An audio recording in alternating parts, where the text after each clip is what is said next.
Friends नमस्कार। आप सभी साथियों को आपके अपने YouTube channel doctor Falahari ES centre में हम स्वागत करते हैं। फ्रेंड्स हम वेलकम करते हैं। फ्रेंड्स आज का जो टॉपिक है काफ़ी इंपॉर्टेंट है। आज हम बात करेंगे किडनी से संबंधित बीमारियां जैसे किडनी फेलियर हो गया, किडनी डायलिसिस हो गया, serum creatinine, blood urea, CRF, CKD, GRF, ARF जैसी कई आपने बीमारी किडनी से संबंधित सुने होंगे जैसे किडनी स्टोन एक्सेट्रा। तो फ्रेंड्स आइए हम बात करते हैं कि जो बीमारियाँ हैं इसका कारण क्या है, लक्षण क्या है तथा बेस्ट डाइट प्लान और बेस्ट ट्रीटमेंट के ऊपर भी हम बात करेंगे। फ्रेंड्स उसके पहले आप चैनल में नए हैं तो चैनल को सब्सक्राइब जरूर कर लीजिए, बेल आइकन को ऑन कर लीजिए। वीडियो अच्छा लगे तो इसको लोगों तक जरूर पहुंचाइए।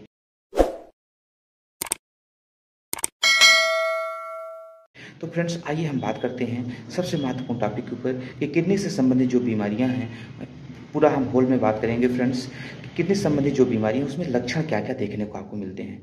फ्रेंड्स कोई भी बीमारी हो किडनी संबंधित जिसको अभी अपन ने बात किया, कई बीमारियों को अपन ने नाम लिया, इनसे संबंधित कोई भी बीमारी अगर आपके हमारे शरीर में है तो उसमें हमें आपको सबसे पहला सिम्टम्स ये देखने को मिलेगा कि बैक साइड में पेन होना शुरू हो जाएगा और इसकी यानी खासकर चेहरे के ऊपर आपके जो फेस रीजन है इसमें एक अलग सा इन्फ्लेमेशन आना शुरू हो जाएगा।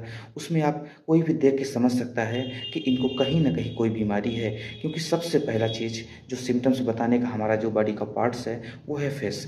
फेस से सबसे पहले आपको किसी भी बीमारी के सिम्टम्स देखते ही मैक्सिमम आपको पता चल जाता है। फ्रेंड्स तो एक अलग सा उभार, एक अलग सा इन्फ्लेमेशन आपको देखने को मिलता है फेस के ऊपर, तो निश्चित तौर पर यह लक्षण हो सकता है किडनी से संबंधित बीमारी जो भी है।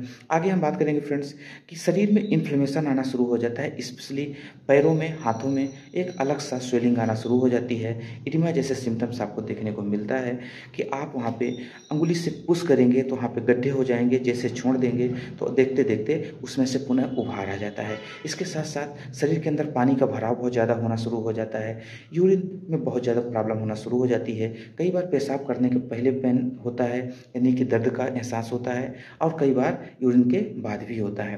फ्रेंड्स इसमें बर्निंग सेंसेशन भी हो जाता है, यूरिन का जो कलर है वो चेंज हो जाता है, एल्बुमिनेरिया हो जाती है यानी पेशाब से एल्बुमिन यानी एक प्रकार का प्रोटीन है उसका भी जाना शुरू हो जाता है। फ्रेंड्स पेशाब में झाग आना शुरू हो जाती है और इसके साथ साथ कई बार पेशाब से ब्लड भी आना शुरू हो जाता है। ये सब किडनी से संबंधित जो बीमारियां यानी यूटीआई से संबंधित जो भी ये लक्षण है ये सब यूटीआई से संबंधित लक्षण है। फ्रेंड्स तो ये सिम्टम्स आपको देखने को मिलेगा।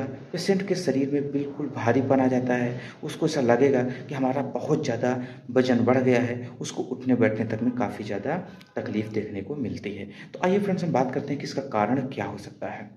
इसका जो कारण है जो सबसे ज़्यादा कॉमन देखने को मिला है फ्रेंड्स वो है कि लंबे समय तक किसी दूसरी डिसीज के ऊपर आप मेडिसिन जो खाते हैं, इसका सबसे बड़ा कारण माना जाता है। फ्रेंड्स जैसे किसी को अर्थराइटिस है, किसी को थायराइड है, किसी को डायबिटीज़ है और किसी को दर्द के लिए बहुत ज़्यादा किसी भी प्रकार का दर्द हो उसके लिए वो मेडिसिन लेते हैं और लंबे समय तक, क्योंकि अभी हमारे पास एक ऐसा केस आया था कि एक माता जी हैं, उनको लगभग आज 10 से 12 साल हो गया, उनको अर्थराइटिस की प्रॉब्लम थी, उनके घुटनों में बहुत ज़्यादा दर्द रहता था, उससे संबंधित वो दर्द के लिए बहुत सारी मेडिसिन को खानी पड़ती थी क्योंकि इतना ज़्यादा दर्द रहता था, सह नहीं पाती थी।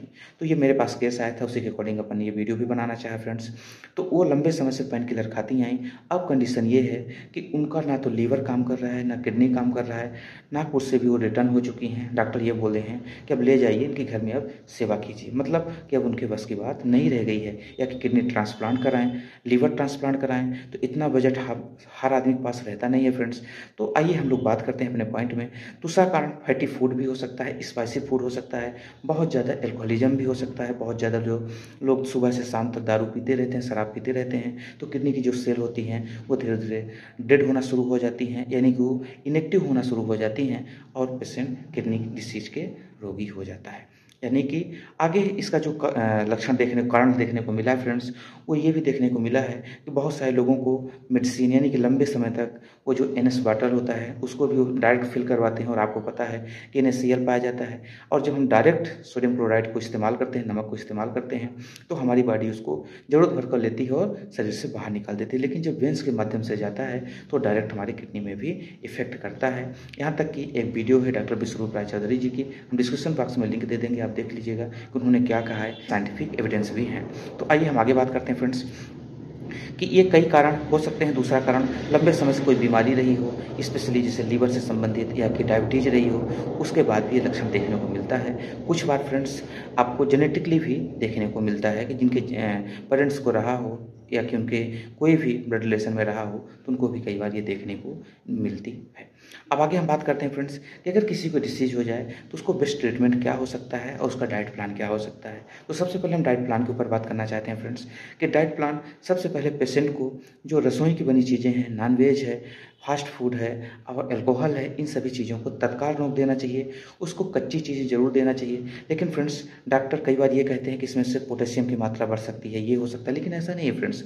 जो नेचुरल चीज़ें होती हैं, जो प्रकृति से निर्मित हैं, फल फ्रूट्स हैं, नारियल का पानी है, ये हमारे आपके लिए काफ़ी इंपॉर्टेंट है और हमारी बॉडी उसको ज़रूरत भर का लेती है, बाकी शरीर से बाहर निकाल देती है। ये हमारे शरीर के अंदर ऑलरेडी ऑटो मैकेनिज्म है, यानी कि एक प्रकार का तंत्र काम करता है हमारी बॉडी के अंदर, जो कि अनवांटेड चीज़ों को वो निकाल देती है, एक्सेस चीज़ों को नहीं लेती है।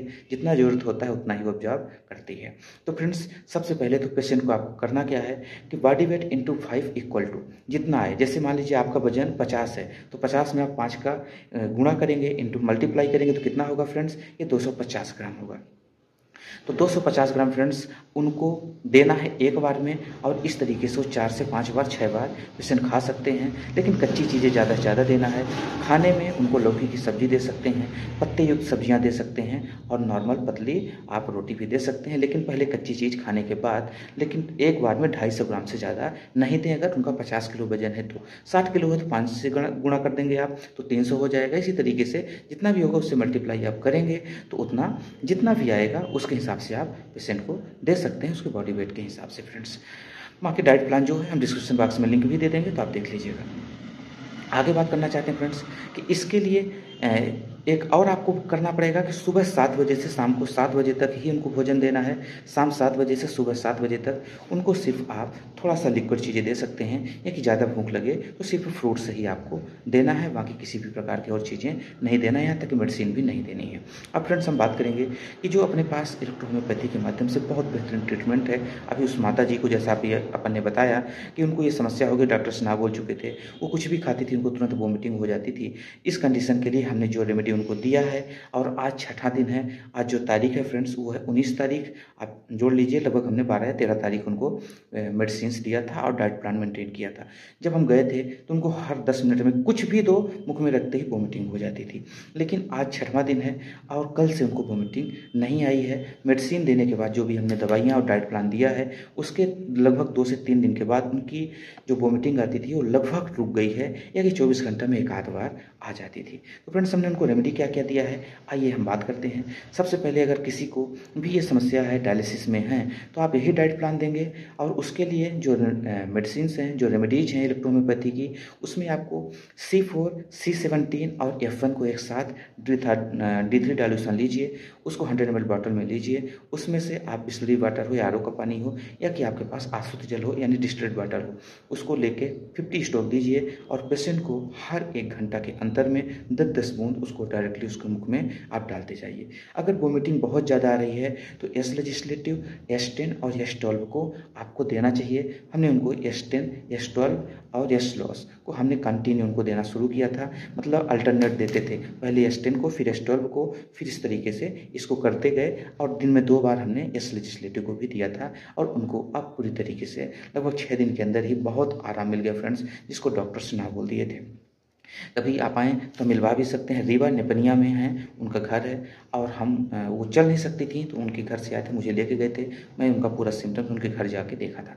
तो फ्रेंड्स आगे हम बात करना चाहते हैं। इसके साथ साथ जो पेशेंट है उसको अपन ने C5 और F1 भी देना चाहिए अगर पेशेंट डायलिसिस पे आ गया है तो। अगर डायलिसिस में नहीं है तो F1 और C5 को ज़्यादा ज़रूरत नहीं है, लेकिन अगर है तो आप दे सकते हैं। इसके साथ साथ अगर ब्लड में इन्फेक्शन हो, बहुत ज़्यादा दिक्कतें हों, सीरम क्रिएटिनिन बहुत ज़्यादा बढ़ गया हो, उस कंडीशन में आपको देना पड़ेगा A3। अगर फीमेल है, मेल है तो A2 आप दे सकते हैं, उसके साथ F1 और L2 भी देना चाहिए फ्रेंड्स। सबका D3 डाइल्यूशन ही लेना है और जो दवाई मिक्स करने के लिए कहा जाए उसको मिक्स कर सकते हैं और जो अलग से देने के लिए कहा जाए उसको आप अलग से भी दे सकते हैं। अब फ्रेंड्स आपको करना क्या है, इसके लिए आपको कुछ भी नहीं करना है, सिर्फ एक काम करना है कि आप लैब में जाइए और देखिए कि सीरम क्रिएटिनिन कितना है। जो उसका नॉर्मल रेंज है जैसा कि आपको पता है 0.84 टू 1.2 mg डेसीलीटर यानी कि मिलीग्राम डेसीलीटर होता है। तो आप चेक कीजिए कि अगर 2 से ज़्यादा तो नहीं, अगर 2 के अंदर है तो बिल्कुल ठीक है, फिट है और बहुत जल्दी किडनी रिकवर हो जाएगी।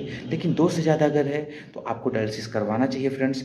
और धीरे-धीरे डायलिसिस लगभग आप डाइट प्लान और ये रेमेडी लेते रहेंगे तो 3 से 6 महीने के अंदर, अधिकतम 9 महीने के अंदर डायलिसिस पूरी तरीके से रुक जाती है। आप 15 से 20 दिन के अंदर देखेंगे कि जो डायलिसिस हफ्ते में 2 बार या 3 बार करानी पड़ती थी, वो शायद हफ्ते में 1 बार या कि 15 दिन में 1 बार हो जाए। ऐसा भी सिम्पटम्स आपको देखने को मिलेगा, क्योंकि बहुत सारे पेशेंट को हमने जिस तरीके से डाइट प्लान बनाया है, आज वो हेल्दी लाइफ एंजॉय कर रहे हैं। तो अगर किसी को भी ऐसी समस्या है फ्रेंड्स, तो आप नेचुरल तरीके से ठीक हो सकते हैं। तत्काल जो भी ड्रग्स जिनकी वजह से आपको ये समस्या हुई थी, उसको तत्काल आपको बंद कर देना चाहिए और अपना डाइट प्लान ठीक करेंगे तो आपकी सारी बीमारी चली जाएगी। डायबिटीज़ की वजह से अगर आपको किडनी डिसीज हुआ या कि किसी अन्य बीमारी की वजह से हुआ या ब्लड प्रेशर की वजह से हुआ, ये डाइट प्लान आपके सभी बीमारियों को ऑटोमेटिक ठीक कर देगा और ये जो रेमेडी हैं ये सभी बीमारियों को ठीक कर देगी। हाँ, थोड़ा सा समय ज़रूर लगता है फ्रेंड्स, लेकिन आराम आपको तत्काल देखने को मिलता है, आपको तत्काल आराम होना शुरू हो जाता है। तो फ्रेंड्स, हम मिलेंगे न्यू वीडियो के साथ, तब तक के लिए अनुमति दीजिए।